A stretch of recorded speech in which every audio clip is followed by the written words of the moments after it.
Tom Beck wiped grease from his hands and stared at the endless black outside Station 9's viewport.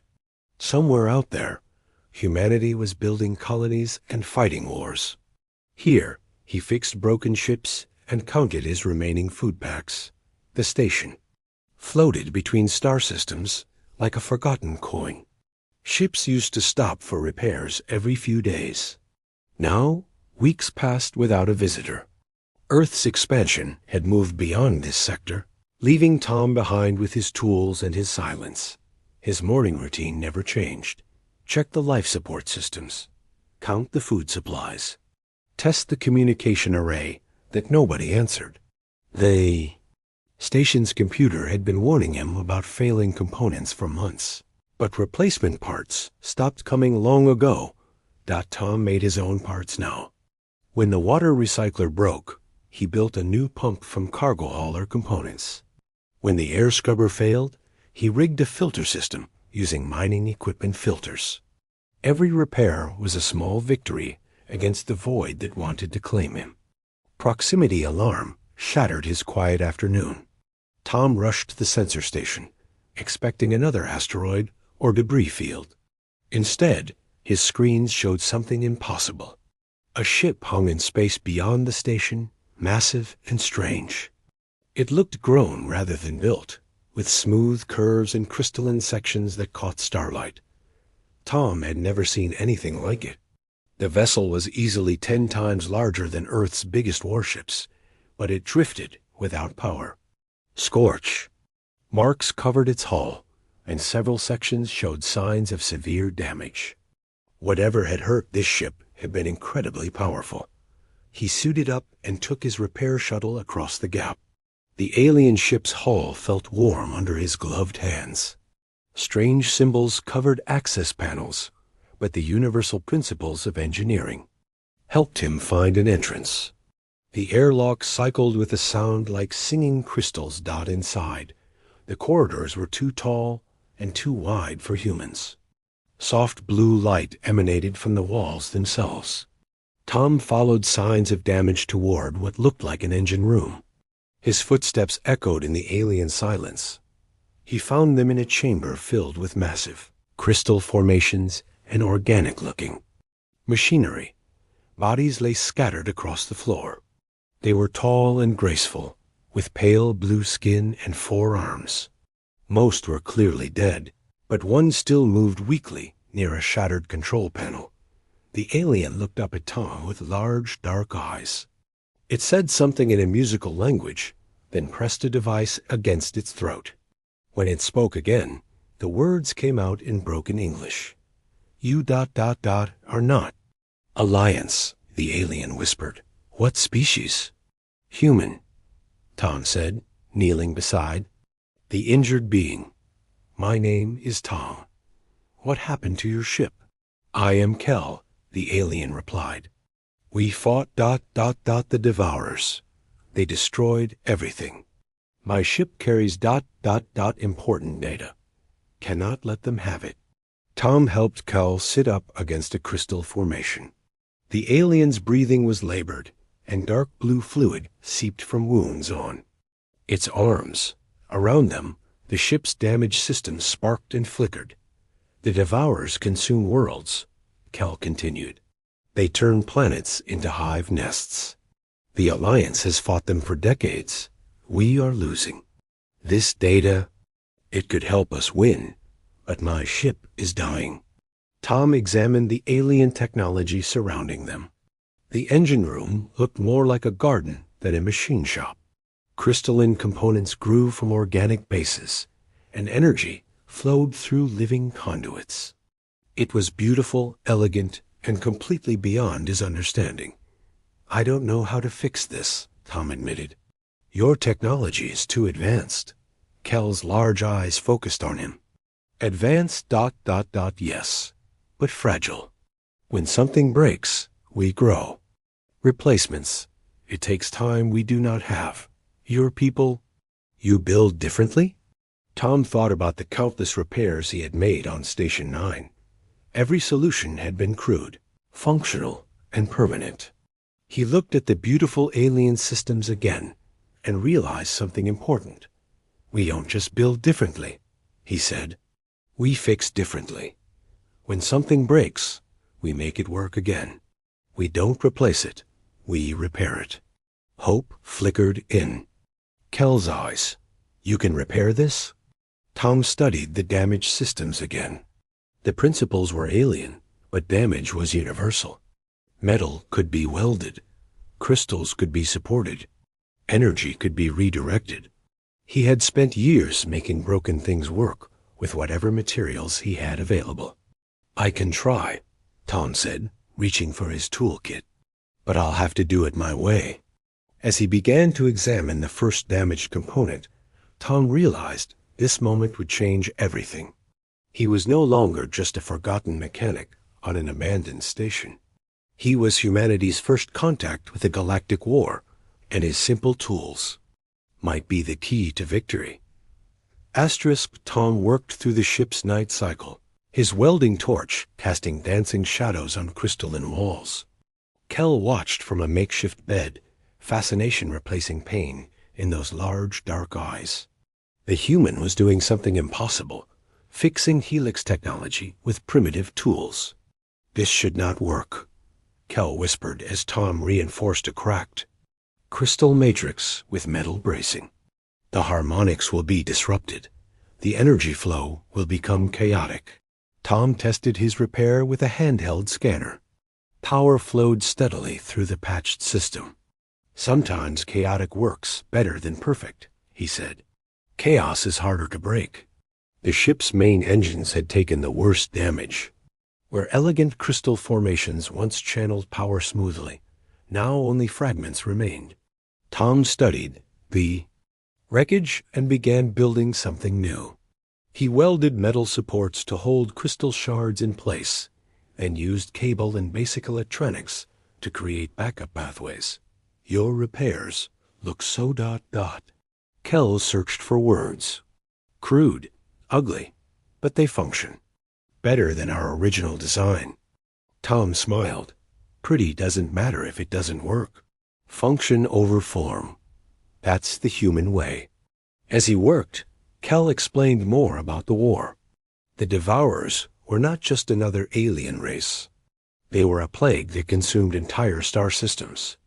They turned planets into breeding worlds and converted captured beings into mindless drones. 40% of known space had already fallen to them. The Alliance was a confederation of 12 species, each contributing their greatest strengths to the fight.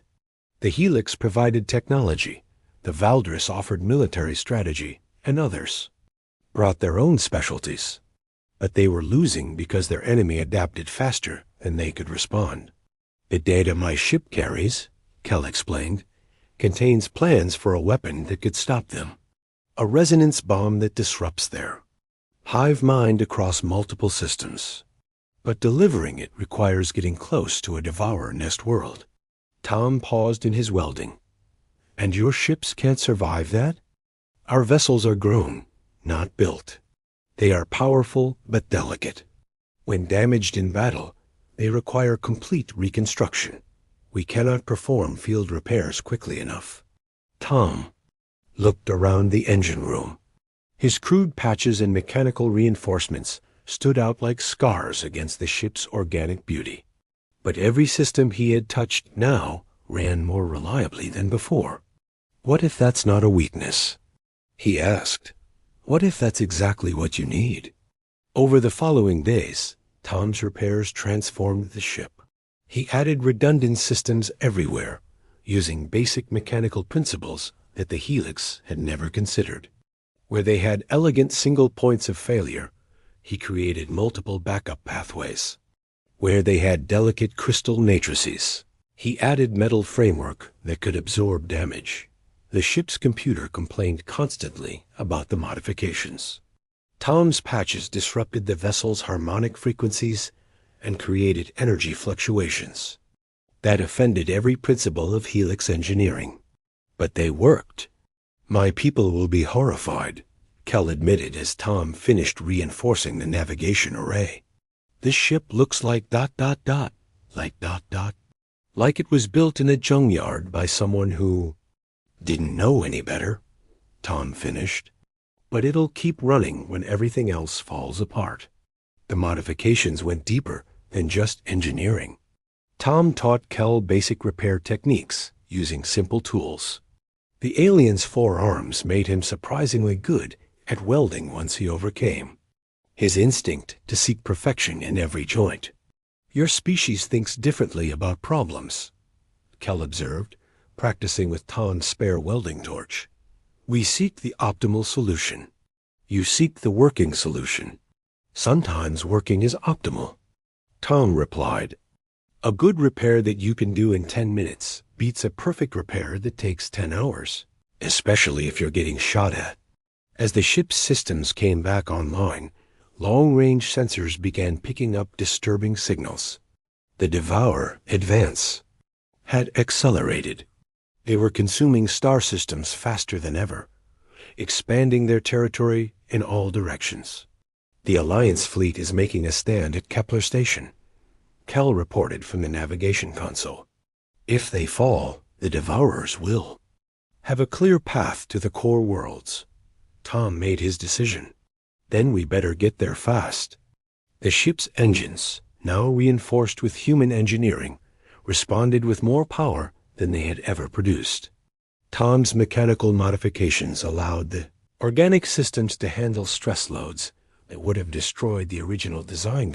As they jumped to hyperspace, Tom realized he was no longer alone in the void. He was part of something larger now, a war for the survival of galactic civilization. And somehow, his simple tools and straightforward thinking might make all the difference. Kepler Station hung in space like a metal flower, its defensive platforms forming petals around the central hub. The Alliance fleet surrounded it, hundreds of ships representing 12 different species. Tom had never imagined such diversity could exist in the universe. His patched and welded ship drew stares as it approached the station. The elegant vessels of the Alliance looked like works of art next to his mechanical modifications. But those same modifications had brought them here faster than any Helix ship should have been able to travel. Unidentified vessel, you are entering a restricted military zone, came the transmission. State your identity and purpose. Kel activated the communication system with his primary hands, while his secondary arms worked the navigation controls. This is Commander Kel of the Helix ship. Crystal Wind. I carry priority data for the Alliance Council. Crystal Wind was reported destroyed 3 days ago. Provide verification codes. Tom watched Kel transmit the required data. Within minutes, a squadron of escort ships surrounded them. The Crystal Wind was guided to a docking bay where armed guards and medical teams waited. Alliance command was a vast chamber filled with beings Tom had never imagined.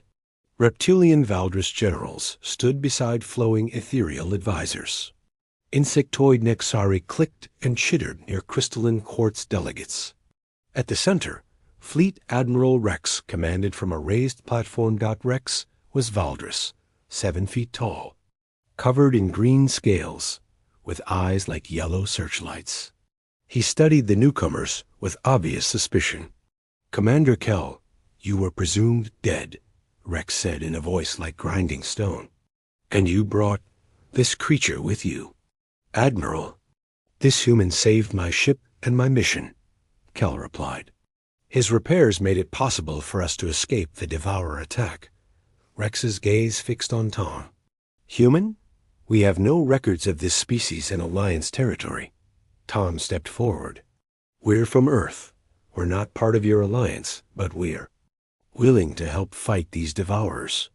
Laughter rippled through the chamber, or what passed for laughter among 12 different species. A Nexara commander clicked derisively. Help? Your technology is centuries behind ours. What could you possibly contribute? I can fix things, Tom said simply. The laughter grew louder until Admiral Rex raised a scaled hand for silence. Explain. Tom gestured to Kel. His ship was dead in space. Now it's running better than ever. I didn't use advanced technology. I used basic mechanical engineering and practical repairs. Impossible, said Dr. Vera, the Helix chief engineer. Our vessels are grown using quantum biological matrices. Primitive mechanical modifications would disrupt the harmonic frequencies. Let them see for themselves. Kell suggested that the Alliance engineering teams that inspected the crystal wind were shocked. Tom's welded patches and mechanical reinforcements violated every principle of proper ship design. The modifications were ugly, crude, and completely effective. This support strut shouldn't work, Dr. Vera muttered, running 4 hands over Tom's metalwork. The stress distribution is all wrong according to our calculations. But it does work, Tom pointed out. And it'll keep working, even if half the surrounding structure fails. The real test came when Alliance ships began suffering battle damage from Devourer's scout attacks. Traditional repairs required returning to specialized facilities for complete component regrowth. Ships were being lost not to enemy fire, but to accumulating damage that couldn't be field-repaired. Tom convinced Admiral Rex to let him try his methods on a damaged Valdris cruiser. Working with local engineering teams, he showed them how to patch hull breaches with metal plates, how to reroute power through mechanical switches, and how to keep weapons firing even when their elegant control systems failed. The results were remarkable. Ships that should have been abandoned were back in combat within hours instead of weeks. More importantly, they stayed in combat longer because Tom's repairs could be maintained and expanded by any crew member with basic tools. Your methods are inelegant, Admiral Rex admitted to Tom after watching a Nexari destroyer repair its own. Damaged weapons mid-battle, but they are ... effective. The Alliance Council met in emergency session. The data from Kell's ship contained plans for a weapon that could disrupt Devourer hive minds across multiple star systems. But deploying it required getting close to heavily defended nest worlds, a suicide mission for any normal Alliance vessel. Our ships cannot survive that kind of assault, Admiral Rex explained to the assembled commanders. The Devourers will concentrate their entire fleet to stop us. Tom studied the tactical displays. Dozens of red markers showed Devourer positions throughout the sector. But he wasn't thinking about elegant strategy or superior firepower. What if survival isn't about avoiding damage? He asked, what if it's about taking damage and keeping? Going anyway? The chamber fell silent as 12 species considered an idea that went against everything they believed about warfare. The Alliance fleet that left Kepler Station looked different from any force in galactic history. Every ship bore Tom's mechanical modifications, ugly patches of welded metal and redundant systems that offended aesthetic sensibilities but dramatically improved survivability. Tom rode aboard the flagship, a massive Valdris dreadnought that Admiral Rex had reluctantly allowed him to modify. Where once elegant systems had controlled every function, now crude mechanical backups provided secondary and tertiary options. The ship could lose 80% of its original systems and still fight. Visual contact with the target reported. Lieutenant Maya, a young ethereal whose gaseous form flickered with nervous energy. Nest World 779 confirmed ahead. Tom studied the tactical display. The planet had once been a garden world home to billions of quartz crystal beings. Now it was a twisted mass of organic structures, covered in the biomechanical hives that the Devourers used to breed their armies. Thousands of enemy ships swarmed around it like angry insects. They know we're coming, Admiral Rex observed. The entire Devourer fleet is converging on our position. Tom watched the enemy ships approaching. They moved with perfect coordination, each vessel responding to the collective will of the hive mind. It was beautiful and terrifying, an enemy that never made mistakes because it never acted as individuals. That's their strength, Tom said aloud. But it's also their weakness. The battle began as expected. Devourer ships attacked in perfect formation, their bioweapons tearing into Alliance vessels with ruthless efficiency. But something unexpected happened. The Alliance ships didn't break formation and retreat for repairs. Instead, they stayed and fought with damaged systems. A Helix cruiser lost its main engines, but continued firing on auxiliary power that Tom had rerouted through mechanical relays. A Nexari destroyer took a direct hit that would normally have crippled it, but Tom's redundant systems kept its weapons online. The Devourers began to respond with confusion rather than coordination. Their hive mind was optimized for fighting an enemy that behaved logically, retreating when damaged, following predictable tactical patterns. Tom's modifications had made the Alliance fleet chaotic and unpredictable. They don't know how to fight us anymore, Maya observed with what might have been joy in her flickering form. Their formations are breaking down. Tom nodded, but his attention was focused on the mission.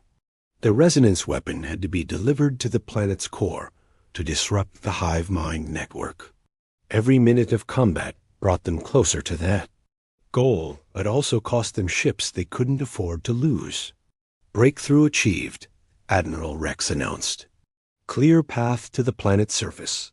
Beginning descent. The planet's defenses were even more intense than the space battle. Organic weapons grew from the twisted landscape like deadly flowers, firing streams of energy at the descending ships. Tom watched hull breach warnings multiply across his screen as the flagship took hit after hit. "Sir, we're losing structural integrity," reported the ship's engineer. "Recommend immediate withdrawal." "Negative," Tom said, moving to the engineering station.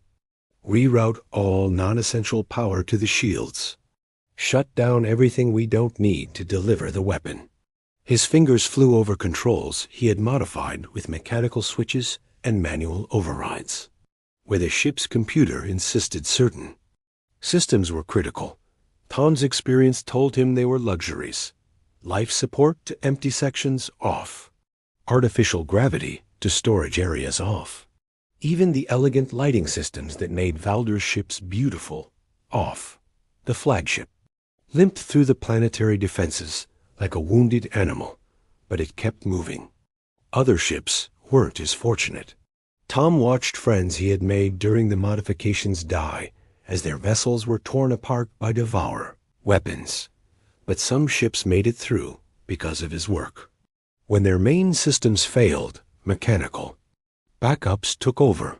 When their elegant controls were destroyed, crude switches and levers kept them functional. It wasn't pretty, but it was effective.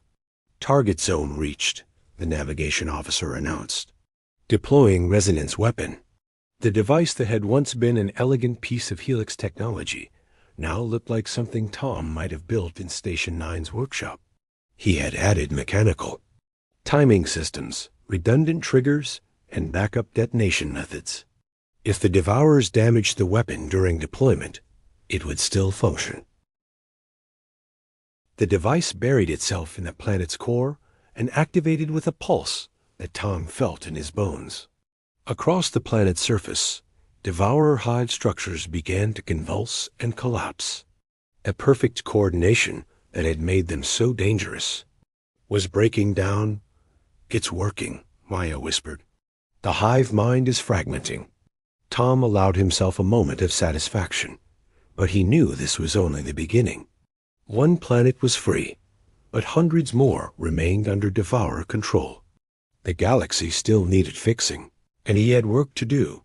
6 months after the victory at Nestworld 779, Tom stood in the expanded shipyards of Kepler Station, watching the impossible become routine. Alliance engineers worked alongside human technicians, building vessels that combined the best of both approaches, organic efficiency with mechanical reliability. The war had changed dramatically. Word of the Alliance's new capabilities had spread throughout Devourer-controlled space, inspiring resistance movements on dozens of worlds. Species that had been enslaved for generations were breaking free from the hive mind's control, armed with the knowledge that their oppressors could be defeated. The Devourers are adapting, Admiral Rex reported during the morning briefing. His scaled features showed both satisfaction and concern. They're developing new tactics to counter our repair capabilities. Tom nodded. That's what I expected. But adaptation works both ways. The human engineering teams had grown from Tom's original solo efforts to hundreds of specialists working throughout Alliance space. They were teaching not just repair techniques, but an entirely different philosophy of problem solving. Where? The Alliance had once sought perfect solutions. They now embraced functional ones. Commander Kell approached Tom's workstation, moving with the easy confidence of someone who had mastered new skills. The Helix officer now carried a toolkit of the human-made tools and could perform basic repairs that would have required a full engineering team just months before. The new prototype is ready for testing, Kell announced, gesturing toward a ship that perfectly embodied the new hybrid approach. Its hull combined grown crystal matrices with welded metal reinforcements, creating something both beautiful and practical. Tom examined the vessel with satisfaction. It represented everything he had learned about combining human and Alliance technologies.